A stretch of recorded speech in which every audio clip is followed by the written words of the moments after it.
I don't know if I've ever been on time to anything in my life. I don't know if it's the adrenaline rush or what, but You just needed the right guests. I mean, just put the right pieces in play, get the Stress right free. We're not buzz. asking anything of you. You can focus on the technology side and get this thing started. I mean, it's really straightforward. Adrenaline rush or what? But, all right, guys, we are live. Live and kicking. We are live. We're live in all 50 states, China, India. I think I got it set up for a couple other countries too. So if you're watching, we are live. Tony Darnell, sad day. The guy, he really beat himself up over it.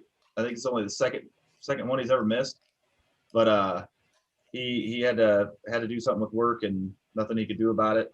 And so I reached out to a couple beer holders that have been around since the beginning. We're on some of the episodes back at the very beginning. So a couple of those episodes I still go back and watch every once in a while. There's a couple of good ones. I know that one with Pete and you guys on that. That was fun. I remember leaving out after that one. Like, man, holy shit. He's intense too, man. That guy was fun to talk to. That dude is I'm telling you, what he went through, like what he did and handled, and what he still does.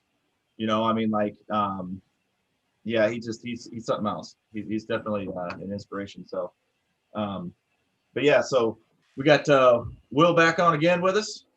What's up?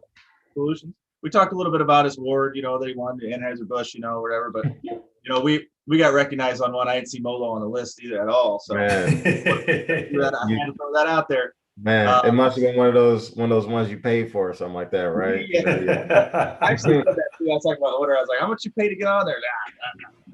But no, actually, that was actually like a thing done by like a carrier, I guess, like a pretty big carrier. I looked into it. I didn't know for sure exactly what it was, but so that's kind of cool. I mean, usually it's something besides that. There's carrier relationships. Congrats. VP of Lean Sales, Lean Solutions. Solid group, solid company, great. Always got something cool coming on. What do you guys got coming up next? What's it? Well, we throw the best parties first of all. I mean, that's clearly it's very important. And then out of that, man, I'll tell you, it's really been fun because now we're at a place, an organization where we're able to just ask customers, what do they need, where are their gaps, and start to fill those gaps. So we've been doing a lot of driver recruiting. That's new. It's been really beneficial. Oh, wow. We actually have an entire carrier sales division now, helping freight brokers move freight and book loads. We've got a guy who used to work in the States in Florida for about 7 or 8 years covering freight, doing carrier sales. And he's half Colombian, half American citizen. And he married a Colombian and moved to Colombia, and we snagged him up. And he now runs our entire carrier sales training division. So that's going well. Lean sales is taking off. We're doing a lot of great work on the BDR side and helping companies organize their sales process. So that's a lot of fun. And one of the probably the unheralded ones, not to be too much of an infomercial, is lean marketing, because a lot of companies, especially in transportation logistics, just don't have a lot of marketing in their ecosystem. They don't have a great budget for it. They don't have generally a lot of personnel. A lot of times we find one, maybe two people at a company doing marketing. And so we're able to supplement and do that. So just kind of playing around, figuring out what customers need, and filling those holes, filling those gaps. It's been a lot of fun. And you guys do the marketing stuff is all the way down from like just one person having a website up to, big companies, right? I mean, kind of. Yeah, I mean, it's three faceted. There's, the projects, if somebody wants a logo done or a website redone, those types of things, we do that.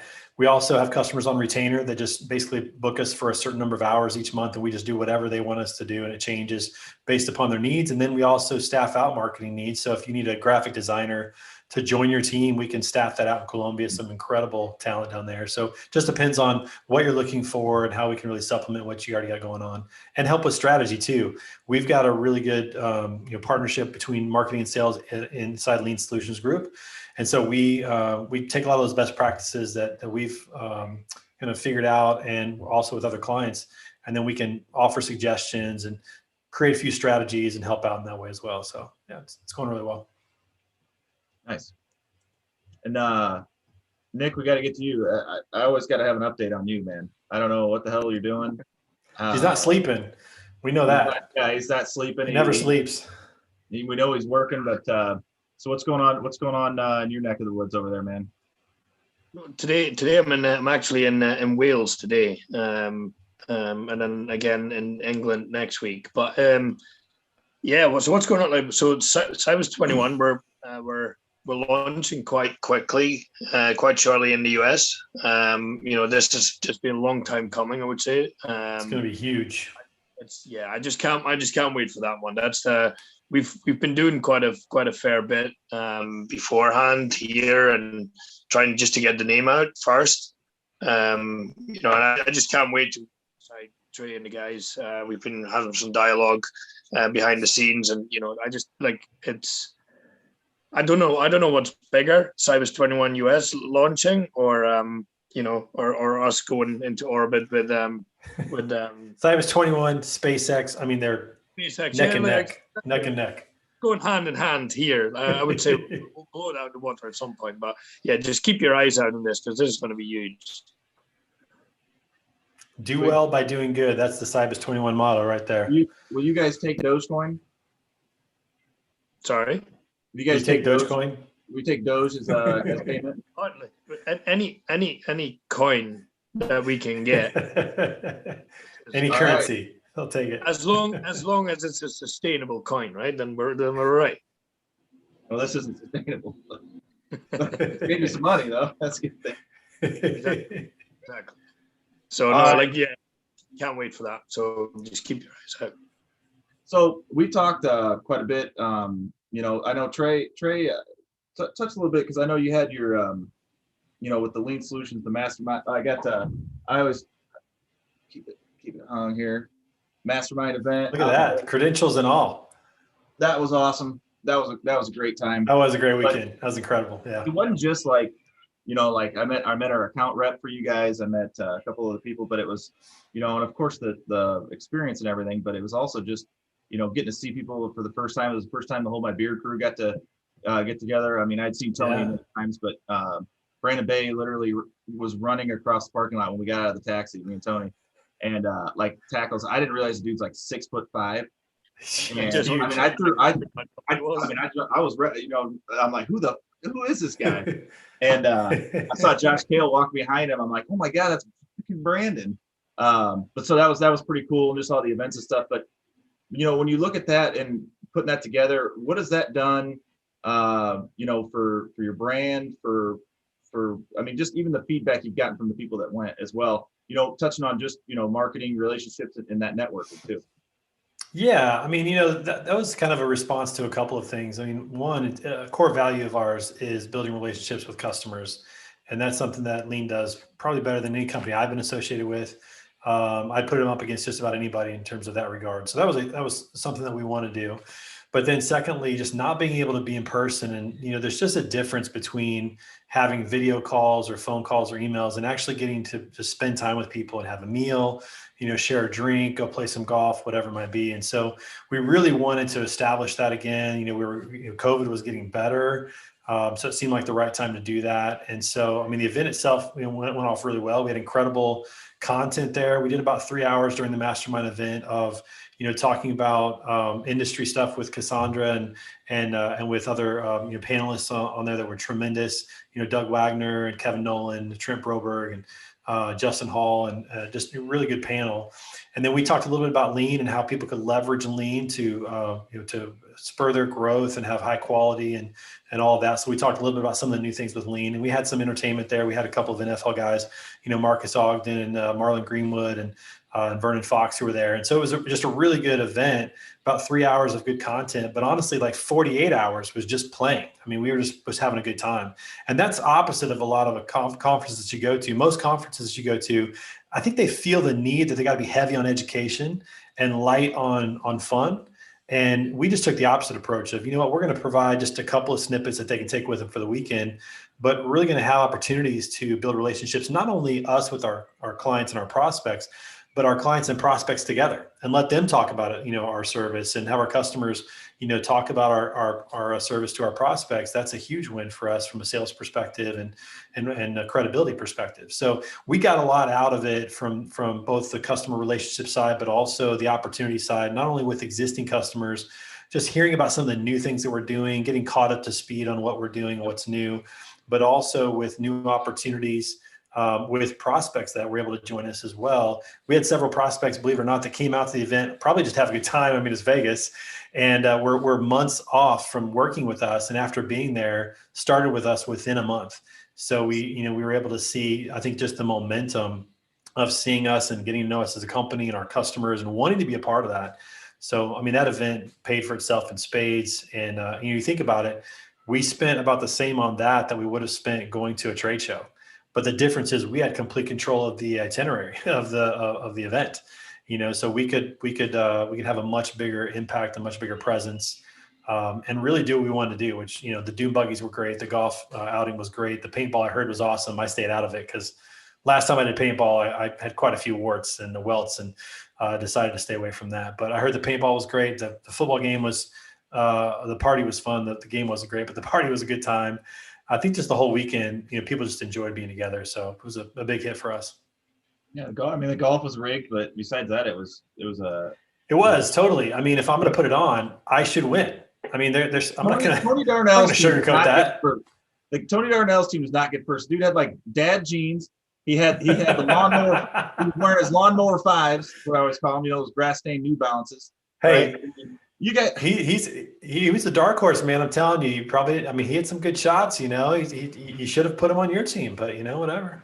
No, we tried to be the underdog, right? Just don't look professional, just act professional. And tell you that it worked out well in my favor. I'll say that. Did you play paintball, Will? I did. It was amazing. Y'all strapped the GoPro to my chest, and I was running around just having an absolute blast. So there are some snippets from the recap video that is of me just running around. Awesome. That's cool. Yeah, it was a great time. Yeah, it was awesome. What was going on that day? It was all kind of that day was, it was paintball and golf, right? They were both in the paintball and golf and dune buggies. Everything happened that morning, actually, and then the Super Bowl party that night. Yeah. Yeah, that's where it got a little blurry, but that was great out there. I played. I've been playing here, and the day kind of just kept going. Been playing back here in Indiana. It's just so much different. Like Vegas plays into my game too, because I'm like a bump and run, like hit, let it roll, nice and dry. Like my first 3 or 4 swings over here, I just chunked it. I mean, soft conditions, yeah. Softer, you're not accelerating as much. You're kind of picking it. Right. And it's nice and dry. Yeah. You get into that wet spring sod out here, you break your wrist. Not only that, but we played TPC Las Vegas. I mean, what a great venue. I mean, they used to have a PGA Tour event there. A lot of pros play out of there. The course was in great shape.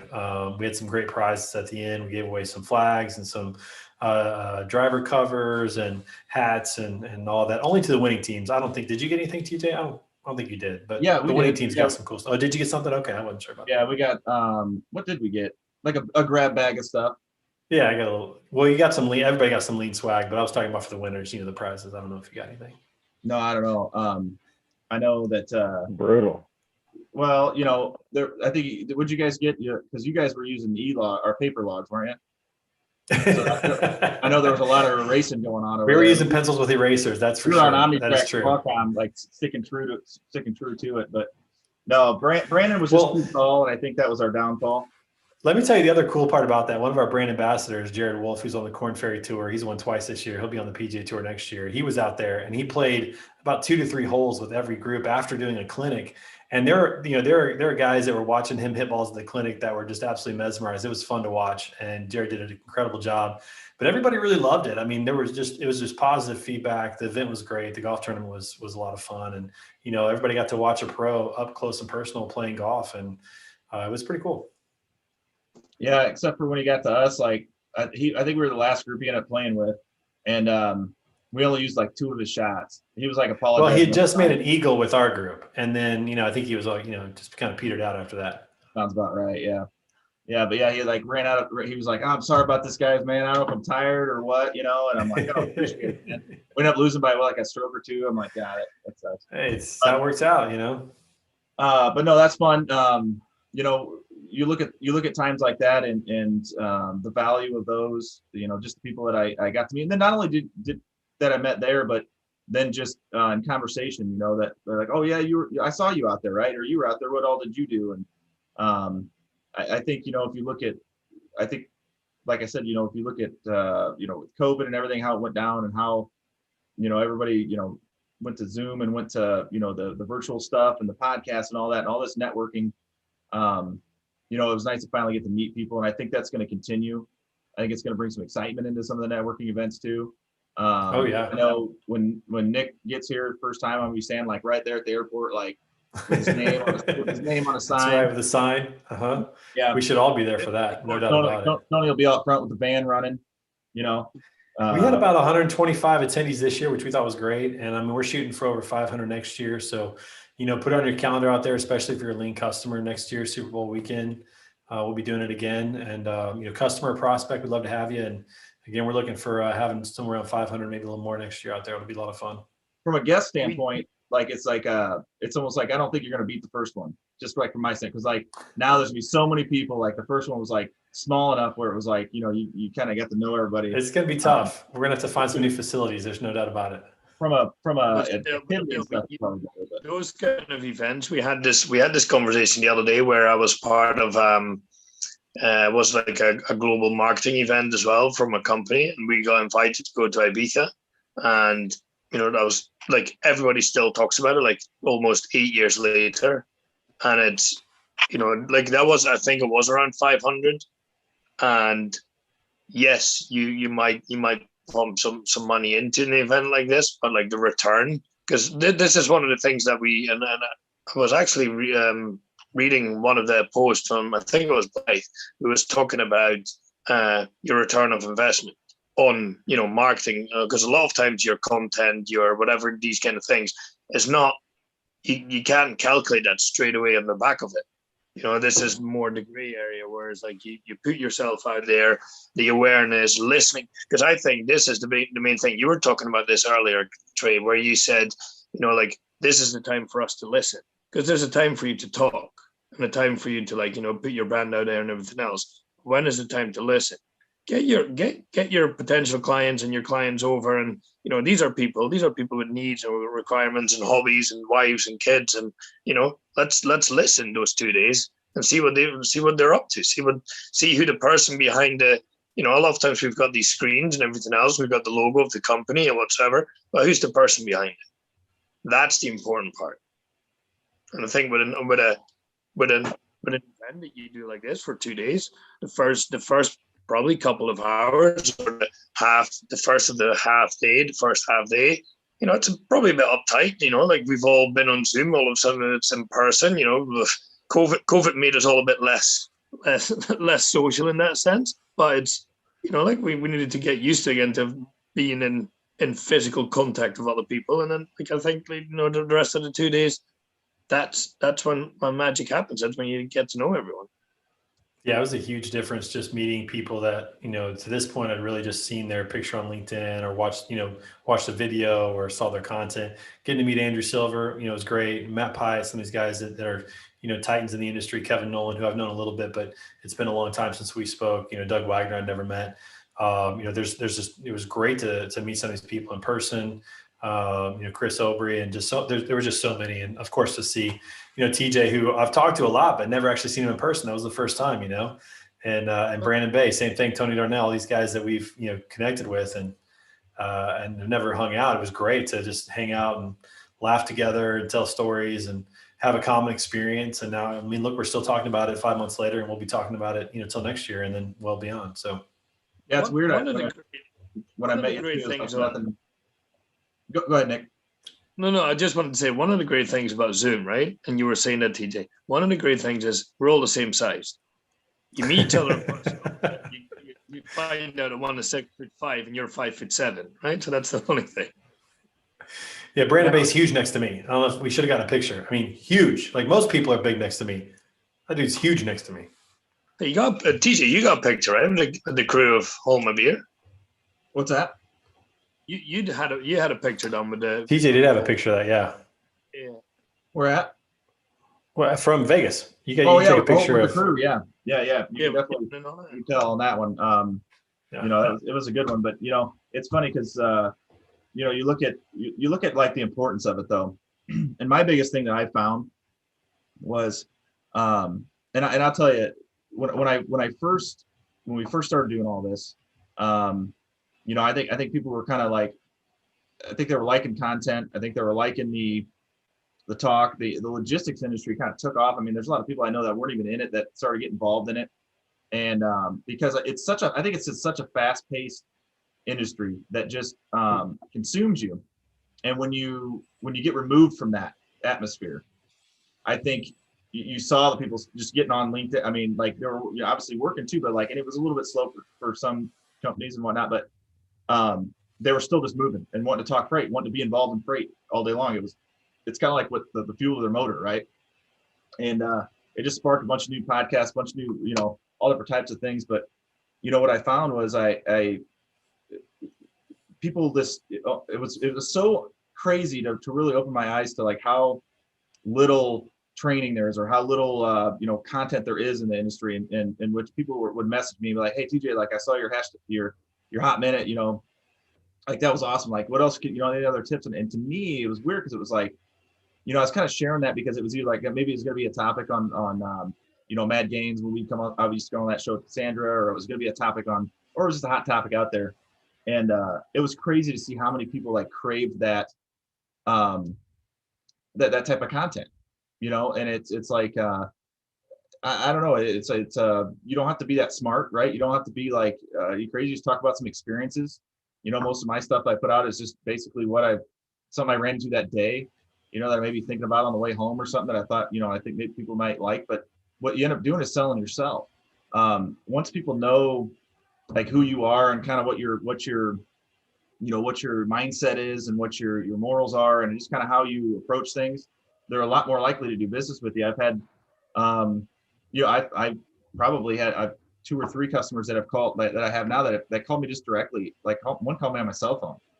Hey man, I was at this company. I really liked you there. I came over to this one. We're setting up carriers, brokers. I want you to be my first one. I've been watching your show. I think it's awesome. I'm like, what? And what? Like, I'm an idiot on that show. You know? Like, actually, this right. I don't know if there's any actual figures out there that the people who did, you know, go into LinkedIn, Facebook, like any social media platform, and done the Zoom and this networking, like, you know, digital networking side, in what's happening in the industry right now, and the importance of relationships right now is so much more important than it was, say, 12 months ago, even, you know, with the shortage of everything. So I wonder if like the people who did pick this up and who did kind of pick up, like, you know, the marketing and the branding and whatever that might be for the company, if they saw a stronger relationship with their, you know, carriers and brokers and whatever it all is, that in this time of like shortages, do they see the benefits of that? I wonder if that's, you know, if there's well, I know one guy who does, Chris Jolly, who this time last year didn't have a business, who kind of jumped in and, you know, started posting videos consistently and sharing what he knew. And then he'll tell you himself that he's had more shippers reach out to him asking him to move their freight now than when he was a freight broker, you know, and it's all because of the content he's been putting out. And I think there's 2 really key elements to good content. Number 1 is know what you're talking about. You know, I mean, don't put something out that's not good. But 2, and maybe more importantly, is be real about who you are, about your experiences. Don't try to be somebody that you're not. You know, just, you know, good content that people can get something out of, and be real about who you are. And that really goes a long way. I think that's why people love, you know, people like Brent Orsuga when he puts something out, because the guy clearly knows what he's talking about, number 1. But he's just a cool guy. You know, he's got good things to say. And, you know, that goes for a lot of people that we know in the industry who are putting good content out. You know, Kyle Taylor at Freightwaves doing what he's doing, you know, with Sonar and with the shows that are out there. It's why people love Dooner. You know, I mean, the guy, you know, he knows what he's talking about, but he's just real. He's just true to himself, you know, and who he is. And I think that really goes a long way when you're producing, you know, content, and you are selling yourself. You're selling what you know, and you're selling who you are. And you know, that's attractive to people. I mean, it's timing too. I mean, I got lucky. Like I came on those during those rate debates, right? You know, at that very beginning when all the drivers were all pissed off, and I came in like with a vengeance, man. Like I've been on both sides. I know how it works. And there were drivers on there, and I was dropping bombs, man. Like it was like, you know, complaining about complaining about brokers and this what was that one where Cassandra said that was where, like, I remember I got so many messages after that when this one girl was just going on and on about brokers and that, you know, this and that. And I said if you don't like brokers, go land your own freight. I said you could spend time complaining or you could spend time calling shippers. What do you want to do? I said if you want to take both for brokers, you're going to take the rates. I said figure it out. I said it's not new. Nothing's changed. I said, right. You know what I mean? Like when you got in, you know, all these trucking companies going out of business, like nothing's changed. When they got in it, it was a free market then. It's a free market now. Were they adjusted? Were they ready? And I just like went off on this tangent. And I just remember like all these messages and everything afterwards. But it was like, you know, at first I kind of felt bad, but then people are like, oh, it was good to see somebody being real about it, not schmoozing, you know, or whatever it was. And it was like, you can't do that all the time, but like it was kind of one of those things. To be honest, it's funny that you say that because I was about to post the start of the week, and it was on the Monday because I thought it was like relevant because on Monday most people complain. They love complaining on a Monday, and I was like, it was a post that said, you know, like a GIF about shut the F up and stop complaining, because I do think like if you just stop doing that, the amount of time that you spend complaining and you spend that time doing what you do best, and you eliminate the negative side of it, just see how much more positive stuff you get out of it. It's unbelievable. Like if you eliminate negative. I used to have a client he was a CEO. I had a bunch of different ones, and I used to talk to him all the time, and like I just pick his brain, and it was like raining, and he came in, and I was like, oh man, kind of shitty day, you know, whatever. He's like, oh man, it's a great day. It's like rainy day mentality, man. I'm like, what? He's like, yeah, this is where you get ahead. He's like, you know, when you're out there grinding, like everybody's going hard, right? But like it's the rainy days when like people call in sick or kind of take it off or whatever. He's like, these are my days I work harder. I get ahead of them. This is where I pass them.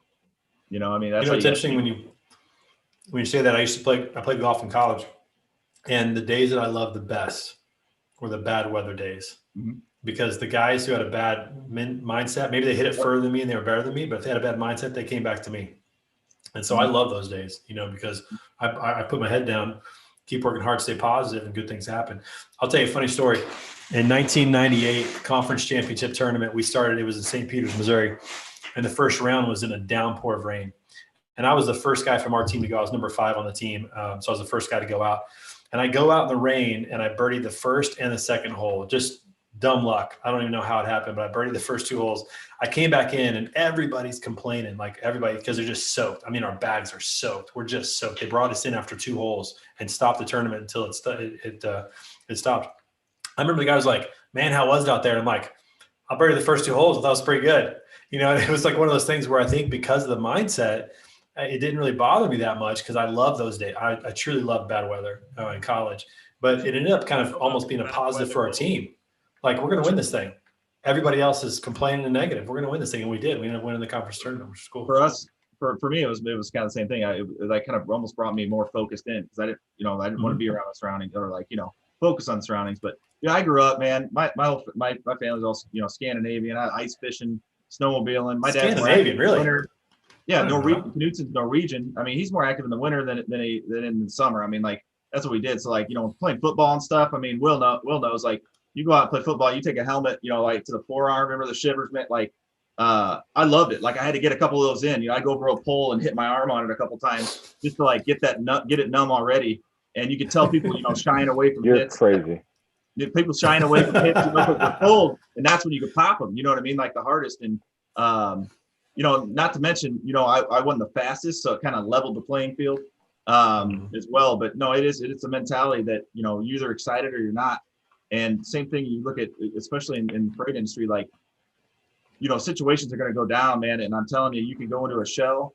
And again, another football reference, but Will, you know, like if I remember learning in middle school, like if you know you're going to get hit and you run hard into that hit, it doesn't hurt nearly as bad as if you cower up, right? Because it doesn't make sense. It's not natural, but that's just how it is, right? It's just momentum. And so, like, if you get that mentality of just attacking issues, attacking problems, you know, the Buffalo mentality I always talk about, you know, they run through the storm rather than, you know, the cows that go, you know, turn their back to it. So if you get that in this industry, I think it's something that you can rely on. But like a lot of that stuff is not just given to you, right? It's not just learn it. A lot of it is networking. A lot of it's talking with people, a lot of leaders, you know. You got Will, you got Trey, you got Nick, you got people that I surround myself with people that are smarter or better than me, if not just in definitely one better area, looking. but I mean, I don't know about the smarter or better, but definitely better looking. If not just in one area, maybe an area that, that I don't, expertise, whatever it is, right? In some area, you surround yourself with that, and it's just iron sharpens iron, Yeah. Hey, speaking of which, before we go any further, shout out to Raquel and Aaron who are joining us on YouTube. What's up, ladies? Part of the street crew. We'll see you tomorrow on Word on the Street at noon. Thanks for joining us tonight. Aaron's joining Circle Logistics. I know. How'd you do that? It was a big topic on last Friday's show, so it was that's awesome to see that. Networking, right? Cool. There you go. Right there it is. So we've got a lot of new business coming in. I've got some new responsibilities now. I'm growing some satellite offices and developing some other teams, and really working on scaling in a certain way. And we've got some accounts coming in that just fit her. I mean, it's just one of those things, And sorry, I've got a question, right, to everyone on the call so. When it comes to like branding and everything else, so we've been through last 12 to 18 months on like social media and everything else, and we're now all of a sudden we can hire people that are not just local to us anymore because we work differently. Have you guys already as organizations hired further afield just to get the right talent rather than the people that you have? That's a big thing, right? That's one big part of it right now. So when we went remote, we went to this program in which Fort Wayne, Indiana doesn't have a ton of logistics talent. And that's just mainly from the fact that there's only 2 logistics companies here, right? And, you go up to Detroit, you've got all your XPOs and your DHLs and your Fords and all that stuff up there. Plus you've got, Michigan State and Michigan and Grand Valley and all that have degrees, right? Or, you go to Chicago, same thing. So it was always kind of tough. If you were just looking for guys that could grind and learn quick. When we went to that, we were able to go down to Charlotte. Right, we were able to go to Arizona, Nashville, Denver, and we've got it down to literally where when we hire people on remote, we're shipping them their tower, 2 monitors, phone, earpiece, camera, everything, all in one package. It's the same package, goes out every single time, right? Goes to them for their own home office out there, right? On our network, everything's set up. The way our chats and our communication and our TMS is so integrated and everything. It's worked tremendously. It's allowed us to bring in more talent, which has allowed us to, really prosper a lot more and build kind of satellite offices now. We've had many before, but we're looking to do that a little bit more because it's just really, you look at Aaron. Aaron's out in Pittsburgh. Need to be remote for a while, and that's just something that, again, she sold herself more than anything. You know what I mean? I didn't ask for a resume. Never even looked at a resume. Don't need to. You know about who what she the is. position was. I mean, I know what she's done. I can see her LinkedIn profile, but I know what she's done. I've talked to her enough and told her what the position was, and if she wanted it, she could have it. Yeah, no, it's huge. I mean, it opens up the possibilities of who you can go after in ways that we probably, definitely haven't seen to this scale. I mean, working remote's not necessarily new, but working remote on a large scale like this, there's so many executive CEOs who were forced into this that never would have made the decision on their own. Yep. And now that they are, they're like, wow, our people can be productive, but well, hey, if my guy can work, 5 blocks away, why can't I find somebody 500 miles away, like you said, and just opens that up. It's worked well for us at Lean because people are more open to a satellite office in Colombia. It's worked well for companies, like Circle, finding somebody like Aaron or being able to hire somebody like Aaron and just knowing that you're going to get great quality work. Because of the character of the person that and that's huge. I mean, it's just absolutely huge. Well, what's Molo? I mean, what have you guys been, remote wise? I know Chicago obviously cracked down a lot harder than a lot of area. Fort Wayne's a little bit more rural, and not that it wasn't bad, but how'd that work for you guys? Are you guys still doing that? I mean, quite a bit, right? Yeah, I'm in Seattle, Washington right now. So I live in Chicago. I travel a ton, and so we want to put people in scenarios where they can do their work as well as they can. And what we've learned is that you can do that from a lot of places that don't have to just be the office. And we want to give people the opportunity to choose, where's the best location for you? Where do you feel safe? Where do you think that you can get the most done? We probably will end up with somewhat of a hybrid scenario where half of the people are in the office, half of the people are working from home. But we've taken the perspective of, hey, if you're productive and you can do a good job wherever you are, it really is inconsequential where you work at. You have to figure out the culture piece and the camaraderie, and there's a lot more communication that has to happen to make sure that people are locked in. But from a recruiting aspect, there are people that are a part of our business today that are phenomenal players. Great to have them in the business that would not have been here a year ago, because we wouldn't have been as open-minded to think about recruiting them, and the impact they've had, it's been phenomenal. So I think about it more as perspective. Y'all were, kicking it around earlier, rainy day versus, going out there, putting your head down and putting in the work. It's all perspective. It's been challenging and whatnot, but there are some amazing people that live all across the country now that 12 months ago, they would not have been MOLO employees. So it's just, it's been interesting to think about it that way. Sometimes it takes being pushed out in the rain. You know what I mean? Like sometimes it takes, I look at our owners, like I know one of our owners, like he hated when people would, like if you wanted to go home for part of it and work from home, you just had to take the rest of the day off. Like you had to be in the office. That's a big thing, right? And it makes sense in logistics, right? But when you're forced to do it, right? You're forced to get innovative. We had just bought a huge office as we had grown about a year or so ago. And with having to do the social distancing as we got people back in and brought more people in, and we were growing, so we needed more people. We had, when you walk in the building, there's like an L-shaped section. It's all warehouse, right? And that's where we had the ping pong tables and stuff out there, and then you walk into the actual office. We went out and we've carpeted about 3/4 of that, and that's a huge area, and built new desks. We got guys out running Wi-Fi and wire down through because of still having to have that social distancing when it comes to desks and where they're at. But 3/4 of our warehouse now is carpeted with desks and Wi-Fi and everything. And those are things that just you never would have. I mean, if you even thought of doing anything close remotely to that, I mean, like it was just wasn't going to happen. But sometimes you get forced into it. You got to make something happen. Nick, what were you going to say? Yeah, so I've got so within this the companies that I run. So like within Cybus, it's slightly different because even the board of directors are already like across the country, and like I think from that perspective, we've done quite a great thing how to build a culture. But from the design firm that I run, like creative, like from a creative perspective, like and sales, the culture has always been such a big thing where being together and like high-fiving each other when like there's something great happen, and that's always been such a big thing for the culture perspective. So I was just wanted to understand from you guys how you've dealt with Will is talking about like you've got new people across the country that would have never been MOLO employees like 12 months ago. But how do you deal with those guys? And like, for example, you were saying with Aaron and TJ. So how, like people that are further afield that you've maybe physically not met yet, how do you bring them on into the, for example, Will, in your perspective, like the MOLO culture? How do they adapt that?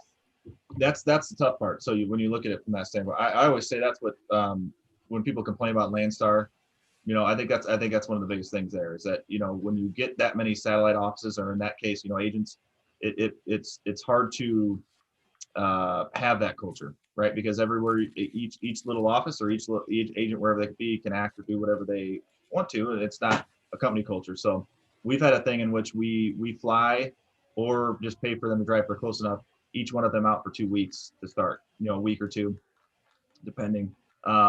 Let them meet everybody, get to know everybody, go through some things, do the training, do all that stuff. And then if they're close enough to drive, then we send them back with all of their equipment. If not, we have it shipped to them or whatever it is. But we've had a lot of success with that. We've got a brand new hotel that was built right down the road, which they're all over around here, but there's one like right there that's its perfect setup. And it's just one of those things where both our owners at one point had gotten new cars, and they just left their old ones here, just in case. Sometimes I had to go to the yard to pick a driver up or whatever, but like, and so they're both in good condition or whatever, but like we just use those. They come in, they visit, they get a car, right? They get to go explore Fort Wayne a little bit. We take them out to eat, and then that's how it is. And so we try to push that out as best they can. But with how much interaction we have and how fast paced it is, and all the communication channels we have, they're interacting all day long, constantly. And so it's on leadership to continue to push that and get people to buy in, because the more people you get to buy in, the more they're going to spread that to the new people as well. That's all you can do. Yeah, that's a good point, TJ. And I think what I heard there, probably more than anything, was intentionality. I mean, you guys have thought through it, and you're being very intentional about having them in and making sure that they feel a part of the culture. It's even harder for us because we're bringing on new people in Colombia. I mean, a continent away, we can't even do that. We can't go down there. They can't come up here. That's been a huge challenge. And with my team that I work with on a daily basis down in Colombia, what I've kind of realized is that I have to have daily touch points and almost recreate that office environment a little bit of walking into an office or asking if they've got 5 seconds, 2 minutes. Can you jump on a Zoom real quick for 5 minutes and we have a real quick conversation? And when you do that, you start to have those interactions and, build relationships and talk about some of those issues. But it's tough. I mean, that's probably the biggest thing we've lost. I shouldn't say lost. The biggest challenge is culture because, with our offices down in Colombia, we had an amazing culture, amazing office space, and now everybody's working from home. And so the new people we've brought on in the last 6 months to 12 months haven't been able to experience, that culture and be in the office. So it's been really challenging, that's for sure. Hang on. Are you switching on us? Going phone? I go no video for a quick second here. I agree. Oh, double the pleasure. Look at this. Sorry, go ahead. I agree with everything you're saying there, Trey. Nick, and you were asking about how do you build a culture, or how do you get people integrated into your business. A lot of it has to be focus and intentional action with how you train and onboard them. It is the first experience that they have with your business, right? And they are judging. They make this leap during this crazy time to come work with you. And that onboarding process is how they get acclimated with you and your team, right? What exposure do they get to leadership? Who do they see? Do they understand what their career path is going to be? Do they have a strong grasp on what their expectations are? And I think that we've doubled down on what that onboarding and training process looks like. We've always been very meticulous and detailed with that because I think that's what gets people bought in and understanding what you do and why you do it. And it's always been very much so a team atmosphere, 10, 12, 20 people in a class, and they really get close to each other and get to know who they are. Well, now you're doing that on Zoom and you're looking, it's like Hollywood Squares or something, right? And you're like looking around and you see these people, but you're doing it and you're trying to recreate that as much as you can. And, I really like the idea of the daily touch points. And I think there are some elements that you will never be able to recreate from being in the office, right? Just like standing up, hey, let me ask you, you can never recreate that if people are remote, but you can teach people that communication can be as strong or stronger. And I really do think in some scenarios, we have relationships today that are stronger and better across departments because you're forced to communicate more clearly and directly. And so you make better relationships because you don't want things lost in translation. You can't go roll up to somebody's desk and ask a question, sit and have a quick casual conversation because they're not there. So I think a lot of it just comes down to being accountable for helping people understand. You just have to communicate a little bit more. Yeah, without a doubt. Go ahead, Nick. No, I just want to tell you, I wonder what's going to happen with this, where it's such a fast-paced industry, right? And we've seen in no matter from what side, how much turnover of staff you normally have, but with this new way of working, this hybrid model of working, I wonder if we're going to have less of a fast or a quick turnover of staff because people stay longer because they don't get the burnouts as quick. Because that's one of the things I've heard a lot before all this COVID stuff happened, where it's a crazy fast paced industry. This industry is not for everyone, right? And they always say the people that stay. It's not. This is the funny part, and I never realized until I actually got into it. You don't choose logistics. Logistics chooses you. For the people that actually stay into it, so everybody got a great story of how they got into it. Nobody said, okay, maybe not nobody, but they wake up and say, you know what, I'm gonna be in logistics. No, it chose you. For some reason, you got into it, right? That's there's two different ways to take that too, because I remember first starting, it was very it was tough recruiting, right? Because you just, again, right? I mean, you don't know who's going to be built for it and who isn't. They could be good at something or good at sales or good at whatever. You get them in and it's a waste of time. But once you learn that you're meant for logistics and you start surrounding yourself with people that are, you start knowing what to look for. You start knowing what those conversations are. And I hate going back to Erin all the time, but like talking to her, I mean, it's like little things where she's like, hey, is it all right? Like, I know I don't really take vacations that often, but you know, when I do, I like to work like while I'm on vacation. Is that all right? Uh, yeah. I mean, it's logistics, right? You know, oh yeah. Well, there's this thing every single week we do, like a fundraiser thing we do, or every summer, you know. And while I'm there, I do it every summer, just a couple days. I just hope that's okay. You know, but I'm always working from my phone, and I'm like, yeah, you know, usually people take the whole day. You know, usually any other industry, you're taking the whole day off, but you get so connected to your customers and so connected to that movement and that. I guess you just kind of get in the mode of you're either built for it or not, you know, that communication and that follow through that you could tell just the way people talk that they're built for it. And there's a reason they've been in it for a while. Well, and what's interesting about that, TJ, go ahead, Will. I was just going to say, what's been most interesting about that aspect to me has been seeing people who I've seen have very high stress levels as they try to manage the workload and handle everything, be able to manage that significantly better as they work from home, because the things that were stressing them out that they may have been missing out on or rushing to get to, they are now actively a part of, right? I've got employees that have families, right? So there are things to do in the morning and at night every day, no question. Got to go pick kids up or do this or do that, or go to a play or go to a sporting event, and they're at home. So the stressors that were probably burning them out before, even though there are now new stressors, right? It creates a different set of challenges, but they can attend to those 100%. things. And if it makes sense for them, it allows them to feel a little bit less burnt out, saying, gosh, you know, I'm missing out on this thing. Obviously, there, like I was saying, there are more challenges that come up with it as well, because it's crazy working from home with kids and things like that. But people are able to manage and have a little bit more control over the time. You imagine, you know, cutting out transit, right? People, it might take an hour, 90 minutes to get to work each way. They don't have to do that anymore. You can get up, go to your computer, do your thing. So there's been some interesting parts that have become a part of it. Yeah, no doubt about it. And I was going to say, you know, even though I'm not in freight like you guys, I'm not moving freight, I'm a vendor. But even as a vendor, you know, our customers are used to working at night, early in the morning, all hours. And sometimes they do need stuff from us during the day. So I found that even though like I'm not required to respond to an email at 9 p.m., I still do, because my customers actually expect, like, that's their life. That's how they live. So I try to live that life as well sometimes, you know, and that's been really beneficial, I think, to be responsive and to be available. But, you know, like you said, there's some different stressors now than there were before. Now it's hard to turn it off.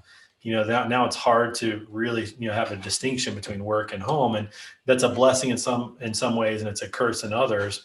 But it's definitely a different kind of stressor. Did you guys, I don't know if you guys saw this, I just posted about this today. Did you guys see what Google, the policy that they did in terms of their employees?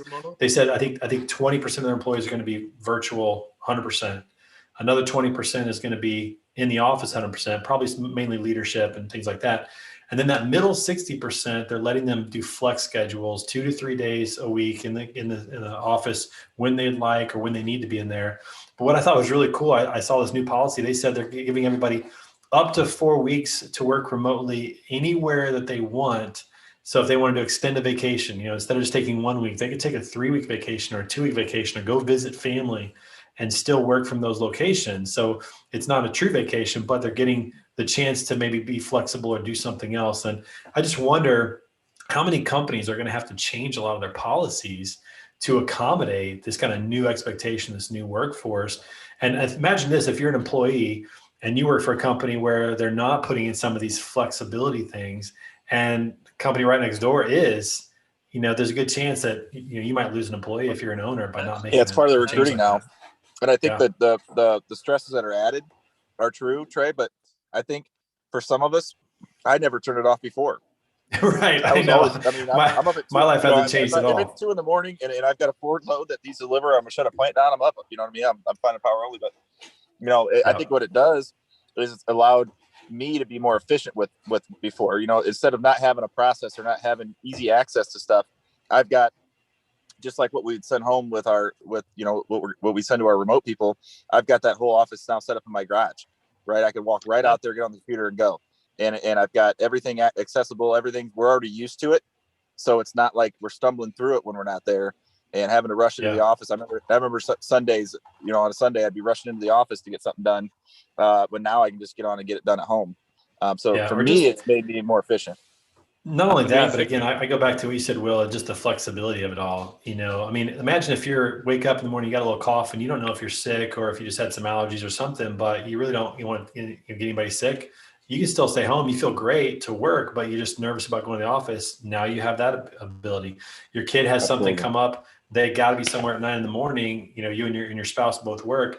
In the past, that's a really difficult thing to figure out because your work is 35 minutes away. Do you have to come back? I mean, the drive time alone to try to figure that out, or somebody's got to take time off. And now if you're home and it's 5 minutes away, it's much easier to run them where they need to go or still be kind of plugged in a little bit. I just think the flexibility of it all is not going to go away. It's almost like when streaming came into play, the cable companies' days were numbered, and there wasn't going back. It wasn't going to go back to cable. Like cable has to adapt, and you're seeing cable companies like DirecTV, who are partnered with AT&T, now selling their AT&T streaming TV, which is all the same stuff. It's the exact same package as the DirecTV, but now they're selling in a streaming version and selling it for a little less because that's where things are. I mean, the genie's out of the bottle on that thing. And I think the same thing is true with work from home and flexibility. Well, I think Trey, what you're saying, right? So this is what not just this industry, any company, like like the work has excelled 10 years in the course of 1 year, right? This was always going to happen. It just happened way quicker. Right. Forced it to happen. And that quickness though, so if you really look at, I always try to follow along. I'm kind of afraid. I'm just a nerd when it comes to the market, knowing what affects what. And yes, it's affected it in a good way, but there's other things that are happening as well. So you look at, again, one of our biggest accounts is Ford, and you could say that because that's an account everybody has as a lead, so it's not really a big deal. But right now, there's a lot of plants that are shut down because of a chip shortage. So because of the millions of chips that Apple has bought, and some of the production in China that went down, I think a plant caught on fire or something at some point. They're shutting plants down, and for them to shut down takes quite a bit. They were really ramping up for the release of the Bronco, I remember, and then now you're seeing plants shut down because of a chip shortage. Some of those chips are literally just for the key fob. Some of them are for other things, but they're not even having plants that are open, and that's kind of affecting capacity where you're going to send owner ops that are running those dedicated right now. Do you have other freight for them? And that's what I talk about. Even during the good times, having yourself other avenues and ways to pivot to keep people around. But like that's something that's affected just the automotive industry. The amount of computers that are ordered, you got to look like what I talked about before. We're ordering more computers because we got more people, and we're sending them all around the country, and we're sending, I've got an extra one at home. We've got all that stuff that all takes chips, right? And what other industries does that affect? But do you think this will affect it again, where we need to pivot to get manufacturing in house again, as in rather than we always will. That's the great part about America. We'll always pivot. Something happens quick, right? It's gonna maybe hit us for a little bit, but what's gonna happen is that's the great part about having a free market, having a capitalistic society, is that somebody's gonna have the opportunity to sit down and come up with something. You look at Amazon and the way it's going. The amount of shippers and producers of corrugated boxes and stuff that are supplying Amazon are blowing up, and they're revamping their shipping processes and production processes, and it's just a constant who sees it and who's ahead of it. Great thing is somebody in America is, and it'll we don't know exactly how, but we'll find a way. I have a personal hot take about sales is kind of a piece of one of the topics. I've seen so many very, very good leads and opportunities move forward faster in the lead cycle throughout this past year and be closed faster because it's so much easier to get someone on a video call than it is to schedule an face-to-face meeting. And I don't think it'll ever be completely replaced, like actually meeting someone genuinely and getting an opportunity to put that FaceTime. There's something special about that. But I've seen so many massive opportunities go from lead to close in months. I'm talking like 60, 90 days, opportunities that used to take 12, 15 months to close. And I'm just speculating here, but the only thing I can attribute it to is how easy it's been and how normal it is for someone to hop on a Zoom. And I'm doing the same thing. I'm spending some FaceTime, getting to know them, and then boom, an opportunity comes up and you close it. I'm a huge fan of using a hybrid approach to be able to do that. Oh, I can't come see you whenever everything opens up. Great, let's hop on a Zoom. I'm still going to be able to spend that FaceTime and think about building those relationships and getting it going.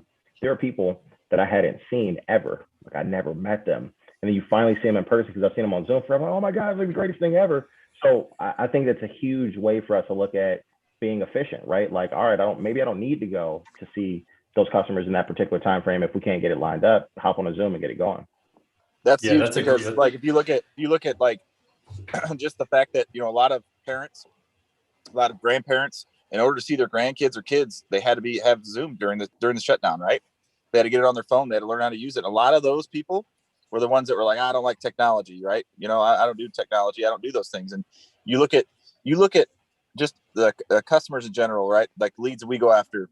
Well, you know, in the supply chain industry, a lot of the guys are women that are the heads or the, you know, head of supply chain, whatever it is, decision makers. They're older generation. I mean, that's a different type of structure than like a brokerage, right?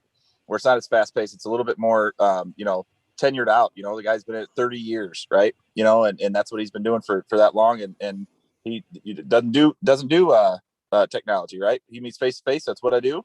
But now I don't have a choice. And like you said, now with how accessible and easy it is, everybody's a part of it.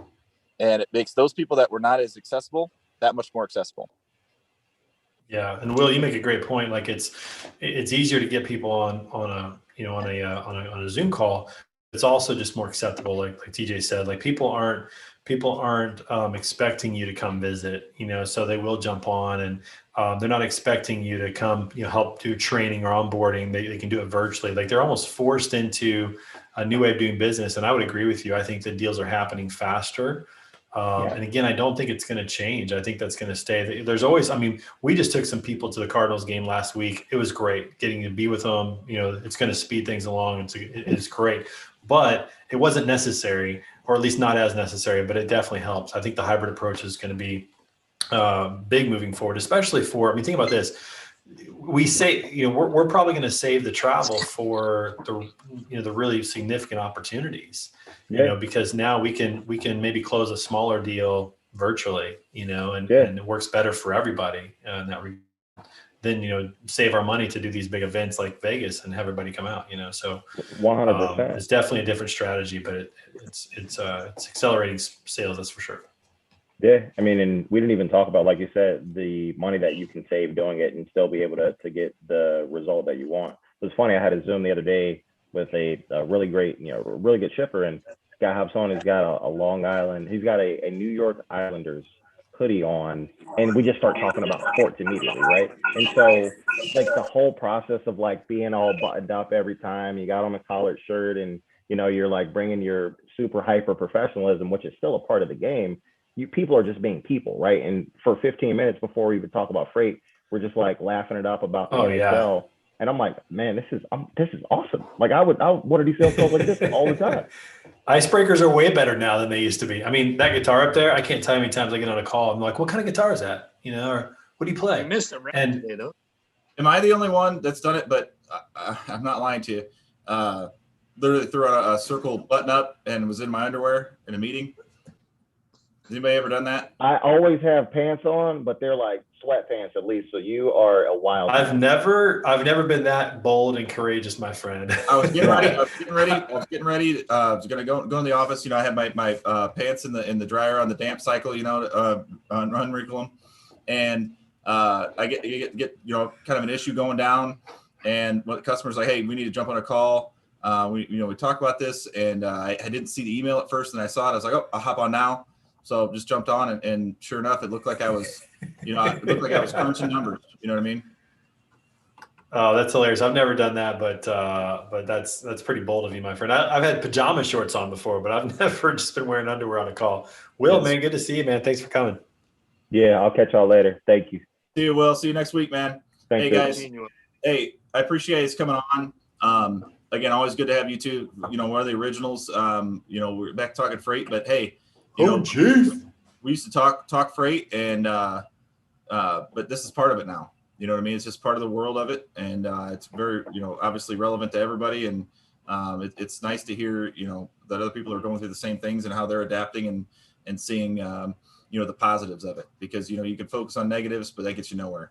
So that's one big part of this show is always just kind of, I'm hoping that people that watch, I'm hoping that the people that watch are in a rut, you know what I mean? Or whatever it is, because we always try to talk about opportunities, things you can do, things you can innovate, get creative on things. And that's a freedom I've had here at my company. That's a freedom that Nick has, work for himself and working for the companies he's worked for, and Trey as well. I mean, I've seen what you've been able to do there. And I just know, just meeting Lean Solutions, how they do things. It's pretty cool. And if we ever get a chance, if it affects one person, it's worth it. So I appreciate you guys coming on, man. Without a doubt. Thanks for having us. It's always good to hang out with you guys and talk, be with like-minded people, and just, be reminded that, a lot of good things are happening, even when it's chaotic and unpredictable. I mean, Nick and I were just talking earlier today about what's going on over in the UK and how crazy it is. I talked with my team down in Colombia right now. There's a lot of protests because the president issued a tax reform plan, and it created a lot of unrest. And there's just a lot of stuff going on. But I think if you can maintain a positive mentality, you're always going to get through it. You're always going to, figure something else out. You're always going to learn. I just listened to Inky Johnson say that he looks forward to those times where life is hard, because he said, life's teaching me something. Life, what are you teaching me? I'm ready. Let's go. What are you teaching me? So even in the tough times, with the right attitude, did you see that one? With the right attitude, I mean, you just see life differently, and it gets you through it. So hopefully it's encouraging to everybody. And you can move that to affect other people. I've always kind of been like that. I don't know if it's, I've always attracted that, but I've always, I've been through tough times, right? I where I'm at was not easy. It was hard. I don't even know why I stuck with it sometimes, but I'm, my stubbornness and my positive outlook, I think. But, I'm married to somebody who's very organized. If I say, hey, we're going to go to dinner on Friday and it's Tuesday, then it's last minute. You know what I mean? When I have a type that I'll be on my way home, and I'll stop, and go to dinner with somebody, so, but, going through something like this, allowed me to kind of lead my family as well, and instill that in her and give her some confidence in the fact that, no matter what, man, you're going to get through it. You're going to figure it out, as long as you just keep going. Like, as soon as you stop, that's the problem. As long as you keep going, you're going to beat yourself up. But the fact of the matter is, again, with my wife, like even just with parenting, she'll be, I said, but your bar is set so high, and that's a good thing, because even if you miss it in your mind, you're still doing great.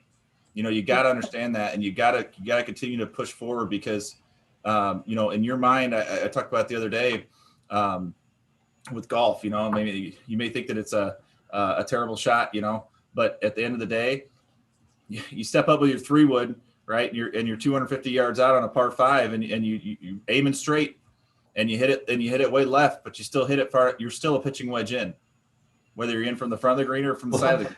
Does it really matter? As long as you're still in bounds, that's my issue. But are you thinking that way, right? When you hit it, are you getting pissed off because you pulled it, right? You pulled the ball. Are you pissed off? You let that affect your next shot, or are you already thinking? Are you pivoting, right, and transitioning your mentality to the fact that, hey, I've still got a chance here. Yeah. Nobody hits a perfect golf shot, even when they feel like it's not perfect. I mean, it's always a little off. And I think if you keep the mentality that the obstacle is the way, not trying to get away from an obstacle and move around it, but just go right through it. Like, this is the way. I'm going to learn something through this. I'm going to get through this. This is the way. And some author said that. I can't take credit for that. I'll at least say that it's not mine, TJ. So you don't think that I'm. I gave Trey credit for the people on the bus, seats on the bus. For the good to great quote. I know. I mean, it's Jim Collins. I say that when I say it. I don't know. I didn't even say that. I was like, Trey Griggs said one time, and Will's like, yeah, it's from that book. I'm like, I knew he wasn't that smart. You got to watch the last episode. It's kind of funny. But that's how quotes happen, right? I'm going to get credit for that quote one day on the internet for that. But yeah, no, I mean, no, it's good. It's good things. It's constant positive energy. Not only do other people need it, but I need it. I don't know if sometimes I'm convincing myself of it, but if that's what it takes, that's what it takes. If I gotta spread that positive energy to keep myself positive, if it's a mental thing, that's what it is. But if it helps somebody out and it helps me out, then we're all winning. Exactly. I think, but that's fine, right? Like in the sense that, like, yes, it's selfish. So, right, if I get better, if I feel better about it, and it will help somebody else, then it's a win-win, right? And that I always see this as this analogy about, like, you know, when you're in an airplane and they talk about the life safety, and make sure, if you have any children, make sure you put your oxygen mask on first. And that's the way I always see it. Like, if you don't help yourself first, you're not able to help anybody else. Yeah. And that's what it is as well. That's a great analogy. I'm a huge analogy guy. I'm like 5 out of 10 though. I throw a lot at the wall, see it sticks. That's a good one. I got to use that one. And that's the philosophy of your dad joke game, is just, you know, come up with some good analogies and see what happens. But speaking of which, by the way, hey, yeah, let's talk about this. Trey, when I here's the thing is, I do a lot of thinking. I do a lot of driving, and that's when I get my thinking in. You know, that's why hunting season was so huge for me. I'm sitting in my tree stand. You know, I get on a topic, I'm thinking about it, and shit hits me all the time. Like, I used to come up with stuff all the time just out of nowhere. But, you know, a lot of those are, you know, I do some reading up. You know, they're ones that were used before, or you know, I kind of did. But the Julius swerving one, that was all me. That's one I will claim. That's original. That was the deer season was very good for you, my friend, for dad jokes. It was very profitable. That was the what do you call an NBA legend who drives home drunk? That was Julius swerving. Julius swerving. That's right. That one I made up myself, so I will take credit for that one. But no, dad joke games, you know, strong. I've been away from it a little bit. I apologize to everybody. Just want to be real with you here, but you know, I'm going to come back stronger than ever. Well, I'm hoping that that starts tomorrow on Word on the Street, that you can join us and throw some dad jokes. That was one of the best segments that we've had on the show is you know, dad jokes, and we've missed that. So, well, I'll jump on a little DJ with a little TJ. That was the segment, you know. Listen, dad joke with TJ. I will come on, hold my sandwich tomorrow if you text me like 30 minutes before it starts. All right, I'm gonna put it on my calendar. You better believe you're getting text me 30 minutes before it starts, and I will come up with something good, man. That's right. And shameless plug for everybody. I'm in my office almost all day in my new role. Get your little dad joke book out. We know you have one. Study it up and work on the delivery. I wrote it. I'll send you a signed copy. Please do. By the way, for everybody out there, Word on the Street tomorrow, 12 Central, 1 Eastern. Be sure to join us. We're on the street. Cybus 21 going live in America. Like when? Soon? As soon as possible. Yes, like when our flight restrictions are like lifted, so then we're going to come over, and some of Trey's clients and everybody else, like mutual connections. Like, we can't wait to put the road trials on. And it's gonna be a party. Definitely, yeah. We're definitely going to bring some Scotland over. I'm going to bring the whiskey, guys. So yeah. It's one thing that Hold My Beer's always lacked. They've always lacked sponsors, right? We never wanted to come out and promote our companies or do anything like that. But I think Cybus 21 and Lean Solutions, they're not super freight related, right? They're going to interact with our companies, you know, as in like competition or anything. I think a couple good sponsorship opportunities right there. All we need is Zoom subscription and some new microphones. That's right. Have your people call my people. We'll work it out. Yeah, exactly. We'll do that. Yeah, and we'll push the Cybus 20. I was just thinking that. Yeah, that'd be kind of cool. You know, fuel your Thursday, fuel your thirsty Thursday with more than just beer. Cybus 21. Do well by doing good. Cybus 21. You'll get credit for that one, TJ. I'm gonna use this one. Yeah, director of marketing over here. Come on, man. Exactly. Top of the head. It's gotta be top of the head. If you make me think about it, I won't come up with anything good. I guess. Fire. All right, guys. Hey, I appreciate you coming on. Here in a couple weeks, we are gonna do a show again with you two and Pete Kemp, and get the whole crew back on from that leadership show. That was awesome. Let's go. Awesome. I want to bounce that around again. So jump on tomorrow. The Hold My Sandwich Street on the Crew road crew thing. I purposely say it wrong. I actually know what it is. You are never going to be my hype man. I'm just telling you right now. I can't trust you. That's why I do it wrong, because you'll ask me to be it with Trey. So don't miss that. So see you guys. Yeah. Take